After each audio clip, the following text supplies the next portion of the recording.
Hey guys, welcome back to my channel. For those of you who don't know, my name is Omalade Okaite, and today's topic is a bit of a sensitive one. It is a bit of a hot one, but I'm going to be discussing about the type of abuses that happens in churches. And guess what? If you can't tell by the thumbnail, I have a special guest and I just can't wait to have her do this video with me.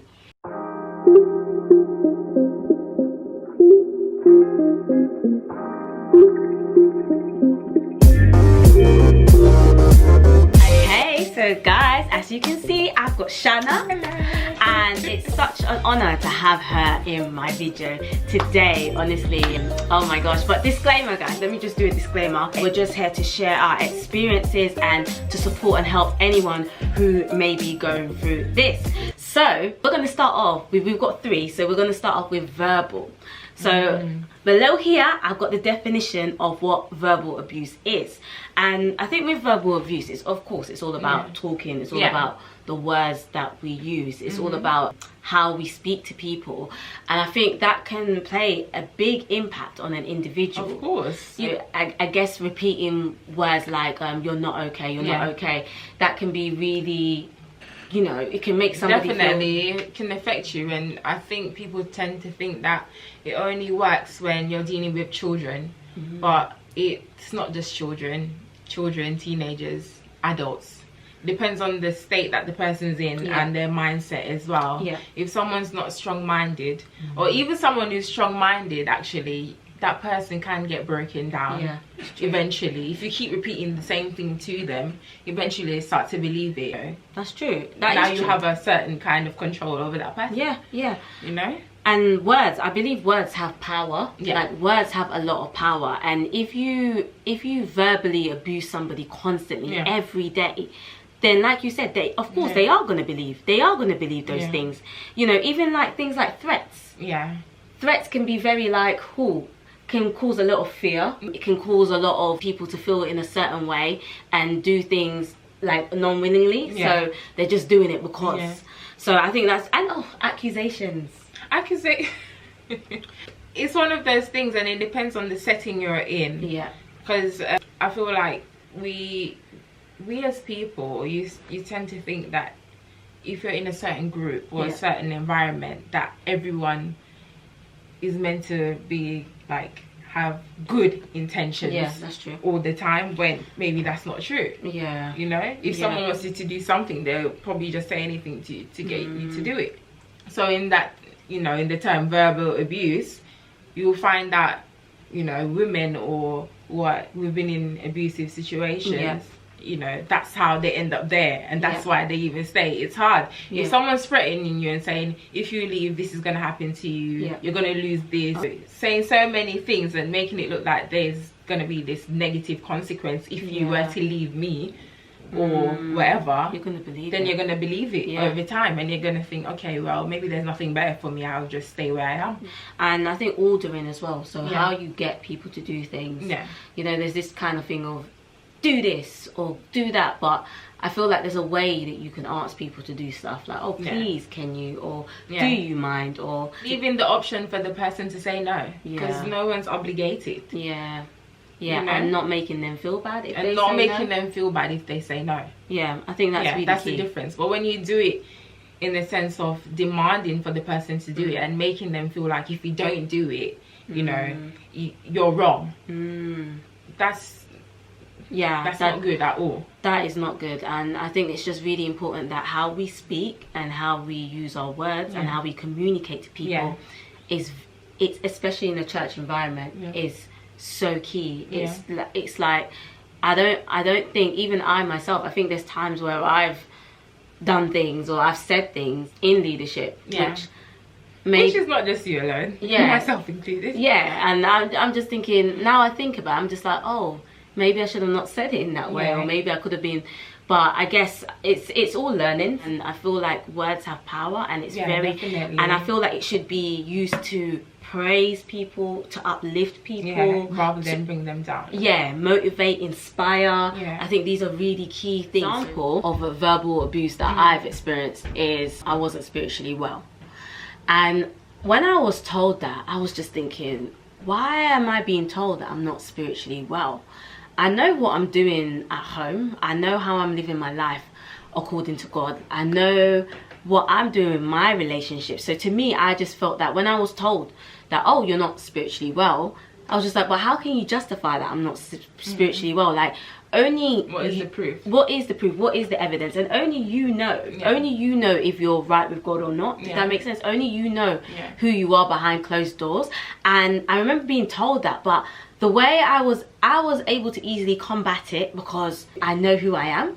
And so I was actually able to combat that very quickly. But I know with some people, they may not be able to combat that as quickly, because if they're being told that by high authority, it's very easy for them to just believe it and think that it's true because it's coming from a higher authority. Yeah, but like you said, where was the proof? And also, when people say, oh, you're not well, is it based on a physical thing that they're seeing? As in, I'm not seeing you a certain amount of times, you're not doing what everyone else is doing. And in fact, if that's the case, then is that actually okay? Exactly. I like that point, because I guess maybe if you're not as active or you're not doing things, I think that judgment should never be based on that. Yeah. Because you don't know, someone could be sick. Yeah. They could have a dependent at home. Yeah. Maybe a financial circumstance has arisen, so it's made them having to work longer hours. Yeah.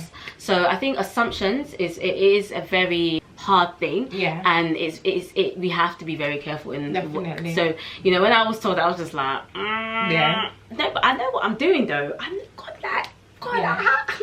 know what I'm doing, But, so yeah, anyway. But I think for me, the example I'll use is a bit personal, but is when you say you're having a one-to-one with someone, you know, you're seeking advice from the person, and next thing you know, you're in a group setting, and lo and behold, your situation is now being used as an example in a meeting. Yeah. I think when I look back at certain situations, I'm like, this wasn't okay at all. Yeah. You know? Because then you might think that, oh, by me doing that, I'm helping the person, because you'll make them want to fix themselves. You'll make them want to do what I'm saying. But actually, you could have... I think it makes it worse. It could have a reverse effect. Because now, definitely not going to trust you anymore. Yeah. Definitely not going to want to seek help from you. So it's stuff like that, and it also shows as well that I can't trust information with you, because if I've told you something and now you've come in a meeting, you're gonna be saying it. Yeah. What does that mean? Yeah, no, I hear you on that, and I think trust is very important. It's very key, and I think when one does open up, it is very important to keep that confidential, rather than exposing and saying so in the group. It's you know, sometimes it's things that we overlook, because when we hear the word abuse, we tend to think it's only sexual abuse, or it's big things. If you speak to any counsellor or someone who's in that profession, they will be able to break it down, and you realize, wait a minute, there are certain things that people are doing that is not okay. I think when you're in the church environment, when you're in that setting, you think it's acceptable, right? Yeah. It's coming from individuals in, I guess, power. That shouldn't be the case. You know, there's a difference in what is acceptable and what is unacceptable, and what shouldn't be happening. So I'm really glad that you touched on it. Right, so we are now moving on to emotional abuse. Wow, so we're going deeper now. We're going a little bit more. This one's it's quite heavy. Yeah. Because I feel like a lot of people have come across it without realizing. Yeah. And in a church setting, you can tend to think that it's fine. We'll use some examples. Yeah, definitely. Of what it is. Definitely. And hopefully it will help. It will help someone who's going through a situation and they're not sure why they feel down. They're not sure why they feel belittled, as you will see is one of the examples we'll use. I think the one I'm going to start with is being made to feel guilty. Yeah. So if there's a certain responsibility or certain task that you can't do, or you can't go to a particular event or meeting or whatever, you know, it's being made to feel so guilty that you can't do it. And it's just that shame and kind of feeling embarrassed and feeling like, oh my gosh, I couldn't do it. And then you've been made to feel guilty. You can't even enjoy or do what you need to do in peace. You haven't even been seeked or asked about maybe why you can't come. And even sometimes when the reasons are given, sometimes it's not understood as well. Yeah, it's true. It's true. There wasn't a space for understanding. It was like, no, you're not doing what we're telling you to do. So yeah, that's it. And undermining as well. So if you have an opinion, and it being dismissed, or you know, your opinion doesn't count. I think I remember there was one example. Oh my gosh, this one it's quite a raw one. Someone was trying to say something, and they were just shut down, like and it was a big group of people, and I just couldn't believe it. And the person was like older, and I was just like, oh my gosh, if I just especially when you see it happen to an older person, it really makes you have to wonder, you know. I was a bit like, it really makes you have to wonder, because I'm a firm believer in having respect for everyone, regardless of their age, regardless of whether they're male or female. So me seeing stuff happen like that, it was like, okay, should I? You know, it's just basic respect. I don't know, I guess in a way, when you see the individual, it's like the respect is being taken. So I was just like, no, I still respect you, but I was just like, oh gosh. It was just such an like awkward situation. Criticism as well. So name calling, being told that you're lazy, you're weak, you're drunk.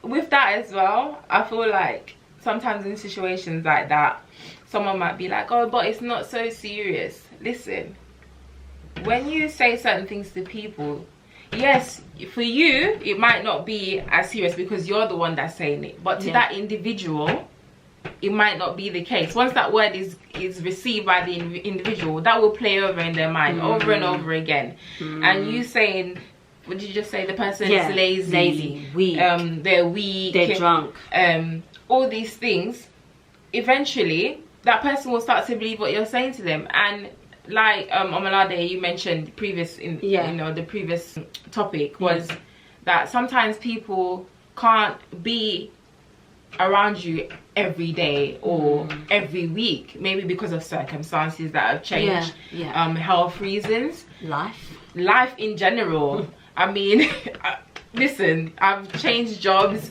I've grown, I've picked up new responsibilities, and for someone to come to me and be like, oh, you're lazy because I haven't seen you, that's a very, very big reach. Bills to pay, you've got rent to pay, I got responsibilities. I need to look after myself, you know. So it's stuff like that, and I feel like it's very controlling for you to use certain words loosely, and just expect people to do as you want them to do, whenever you want them to do it as well, you know. And also body shaming as well, like believe it or not, it does happen in churches. Body shaming does happen. I think I remember one time a friend of mine, she had a natural hair, and obviously it's a particular type of texture, but because oh, thank you, sorry guys, that hair was just irritating me. Her hair looked like dreadlocks, and I couldn't believe it. The person said that. I couldn't believe it. When I heard that it was mentioned her hair looked like dreadlocks, I was just like, what? When the movement steps first happened, I was literally, at first I was not an advocate, but then I became an extremist. I became an advocate for it. Don't worry guys, I'm all round relaxed. You know, I've calmed down. As you can see. Yeah, I've calmed down. But the way she took that though, I respect her. I remember that particular situation. Also remember my situation where someone in authority come up to me and said, oh, your hair, by the way, I had my hair out, it was in an afro, and I used Alice band to put it back. And she said, oh, what type of example are you setting? You need to do something with your hair. And I remember standing there and thinking, clearly you don't think my hair is going to look like your hair because you're mixed. By you saying what type of example you're setting, that's making me feel as if you think the texture of my hair is not presentable and it's not good enough. Unfortunately, definitely ignorance. And you know, it's not all that would say that, you know, but I feel like with certain individuals it was definitely ignorance, and it's such a shame because of course not everyone was thinking like that. The other people were very much for it, like, you know, oh my gosh, this is amazing, they love it, it's amazing. why did you do this long time ago? But I feel like it's just such a shame. I hope that this doesn't happen in the place of worship that you guys go to. Also, I think another thing, there was another example in terms of weight as well.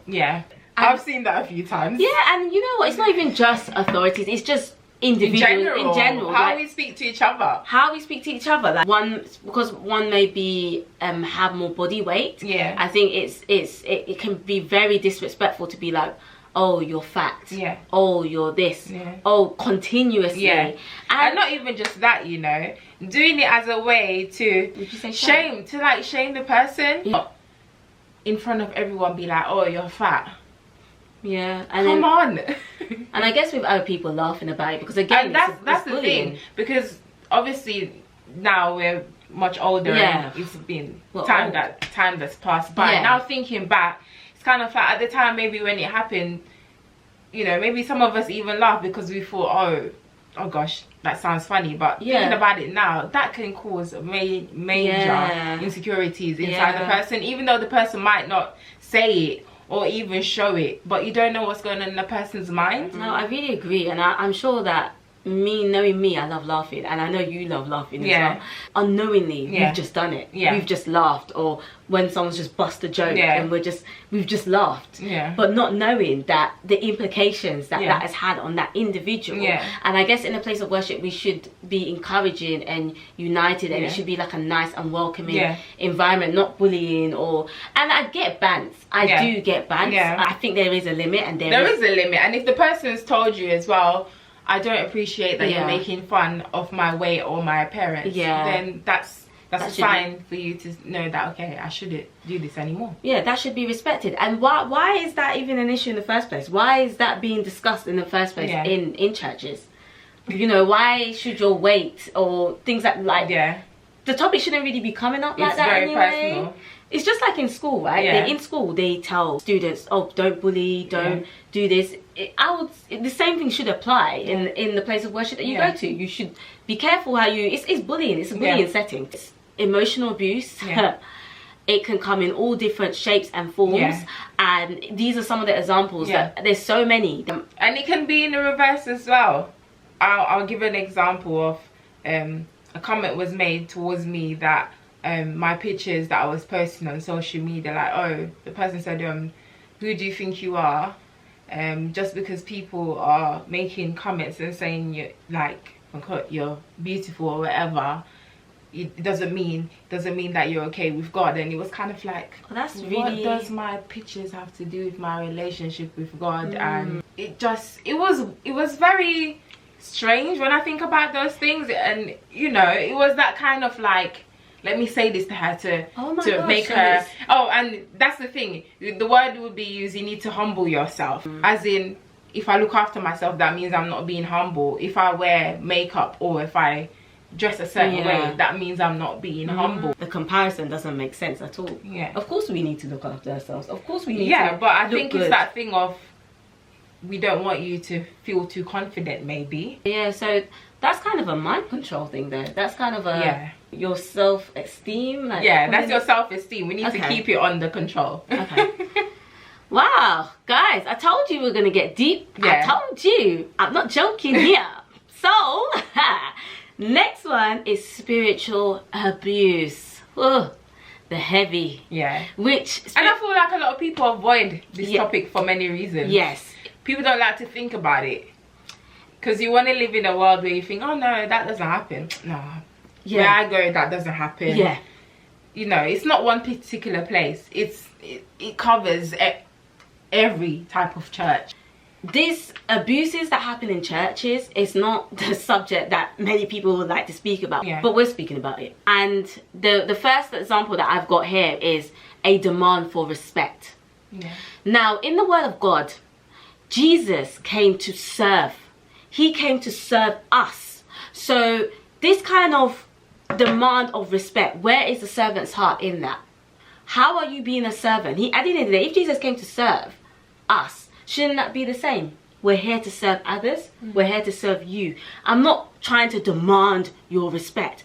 I want you to respect me because you see my fruits. You see that I'm here to serve you. You see that I'm here to be there for you. And so this demanding of respect thing, that is boy, when respect should be mutual. Yes. Yeah, that's a good one. It should be. Shanna already covered this already, because I feel like with the abuses that happen in churches, they kind of overlap each other, especially with spiritual abuse. But another one is betray confidence and share your info with others. So that, you know, I know you were touching upon that earlier on, but I don't know if you wanted to dig a little bit deeper with that. For me, it's that thing of trust. I mean, in any setting, same thing. For example, your workplace. If you go to your manager and you want to report something to your manager, or you know, you're going through your objectives for work, your manager knows that he shouldn't go back to the rest of your work colleagues and be like, oh, this is what he or she said, and this is what we spoke about in the meeting. No, what is said in the meeting is meant to stay in the meeting. Or else, confidentiality. You know, it's just that basic understanding. And I think you were mentioning that there was a comment that you saw about another YouTube video that was done. Okay, yes. So basically, it was a video where it wasn't even just girls, actually. There were males in the video. Oh yeah, there was actually. Yeah, thinking about it. Yeah, shout out to you guys, by the way, for being so brave and sharing your experiences. One of the comments underneath was, you were going to this church and you should know, it's just like if you go to your workplace, there are rules to follow. My response to that would be, yes, I understand every organization has rules. Definitely. However, when these rules are now intertwining with your personal life and you're not allowed to have, I would say, some type of free will. Your free will is taken from you. Then there's a problem. And I know some people say, oh no, but everyone has free will. But when you're being made to feel guilty for choosing to say no, or for having a different opinion, then there is an issue. Then you go to work. You try to always be on time, to be punctual, to meet your work objectives, your targets, to treat your colleagues fairly, professionalism, very professional, and you go home. But in this case, what this group was sharing was that they felt as if, you know, their personal lives are being affected. People are asking questions that normally you wouldn't ask someone unless you were like their family. It was just very personal, you know. It's the blur. It's the blur. Like there weren't no boundaries. That's the word. That's it. Boundaries. They like if you're in a place, or not just a place, any type of friendship, relationship, and you feel like, okay, maybe this person doesn't know that they're stepping over the boundaries that I have set for my personal life, then that is an issue. I know myself, I've done that to people before. Well, maybe I've tried to ask questions and try to be like, oh, what are you doing? Blah, blah, blah. Or why are you doing this? Where are you going? And unless the person said to me, I don't want to share that, I'm like, okay, sorry. And I'm still learning to do that. You know? But in that setting, it's kind of like, oh, if you don't want to answer, you're hiding something. Or there's something wrong with you. There's something wrong with you. And that needs to be respected. If someone doesn't want to share, if someone doesn't want to disclose certain things, that just needs to be respected. In terms of like, if you are given a responsibility, and so you're praised with a great responsibility and it's amazing, but then at the end of the day, the minute that you make maybe a little mistake, or your head, like just something happens, it's taken away from you. So something that, you know, you were praised with and it's great to have, and then maybe because of a little thing or misunderstanding or whatever, it's just being taken away. Again, that is spiritual abuse. They're being threatened. You know, instead of maybe helping or seeing or working side by side, they're just being threatened with something that they were praised with. Meant to be some type of punishment. Exactly. That's it. That's it. And then isolation and manipulation as well. So again, if someone has maybe they're very opinionative, or they like to speak, or they like to express themselves, or they've done something that doesn't follow the standards, controlling how people treat them, telling people, oh, a certain thing to make them look, to perceive that individual in a certain way, and saying don't talk to them, don't go near them. That can make an individual feel so isolated. Definitely. And I think in that situation, both me and you've been through that situation, you need to know for yourself who this person is. So for example, a friend of mine, for example, and chose to move on to another church or just another responsibility, whatever it may be, for personal reasons. I mean, people make changes in their lives all the time. And I'm being told not to keep in contact with that person. I have to sit down and think, okay, why shouldn't I? And this person that's telling me not to keep in contact with the person, do they really know the person as much as I do? Do you have that relationship? Do you have that relationship? And I think it's dangerous to do that. It's dangerous to be like, cut them off, don't keep in contact with them. They might contaminate you. Or a bad fruit. So there's so many labels that can be used in that situation. I think it's so dangerous, because at the end of the day, that person is still a human being. That person, regardless of what they choose to do with their life when they've left a certain organization or whatever, if it's my friend, it's my friend. And people might say, oh, but you know, bad company. What do we consider bad company? That's the thing. What do we really consider to be bad company? Just because someone else chose to move on, does that mean they're bad? No, I feel like sometimes they are even better. I have loads of friends like that where, forgive me, go to different churches and they're actually amazing people. Amazing I'm just like, whoa. I'm just like, oh my gosh, you know? They are setting the example in that sense. I'm like, oh my gosh. But another one was, I was going to say authority as well. So they don't hold accountability or accept for them to be corrected. I had a very bad experience with this. That's another one. You're just like, what? Like, I'm just, you know, just saying, oh, this is not right, or because I see it from the outside perspective. And again, that's another thing. That's another form, not accepting correction. For example, say a situation's happened.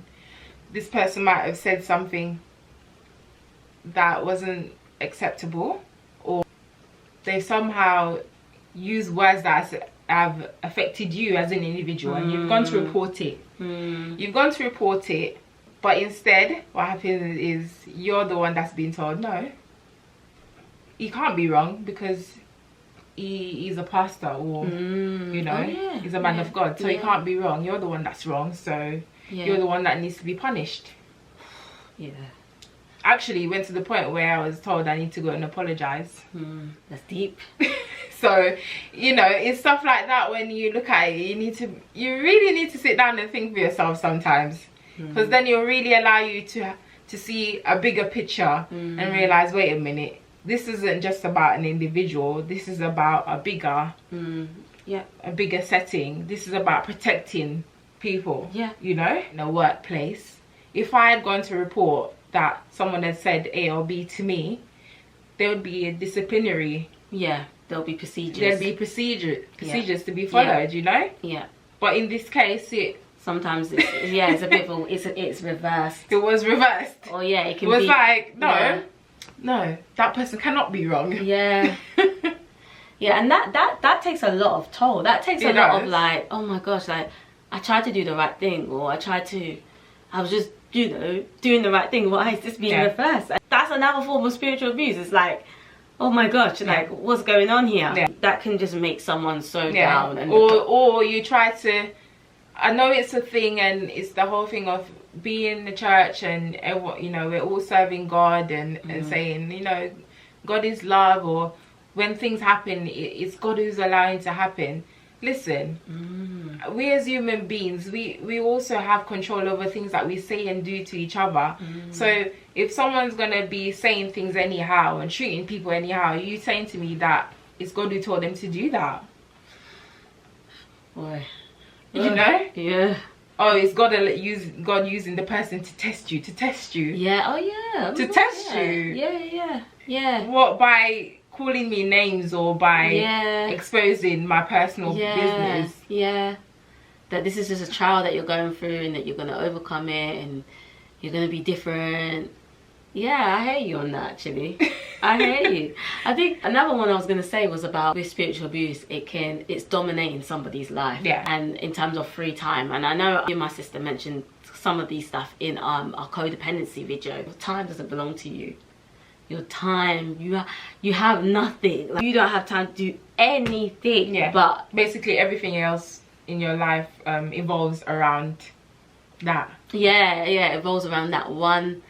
That church. Notice we didn't say evolves around God. We said the church. Notice we didn't say that, because it should be that. God should be in the middle of everything that you do. But when it's like your responsibilities in that setting is the thing that it's like God is being plastered onto that to make you think that, okay, if I don't do this, that means I'm not serving God.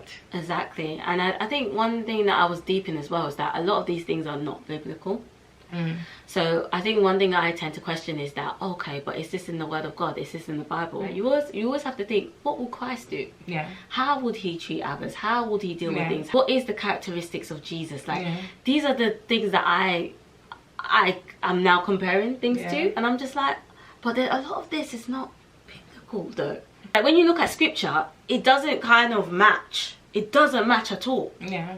Like Omalade said in the beginning, it's not directed at just one. Yeah. I said it's for any church you're going to or any organization you're involved with. Like, any form of abuse should never be tolerated. Never. Should never be tolerated. Never. So it's just having that time to sit down and reflect over your life and, you know, certain relationships that you have, because abuse is not just with an organization. Abuse is in relationships. You hear the stories all the time in families.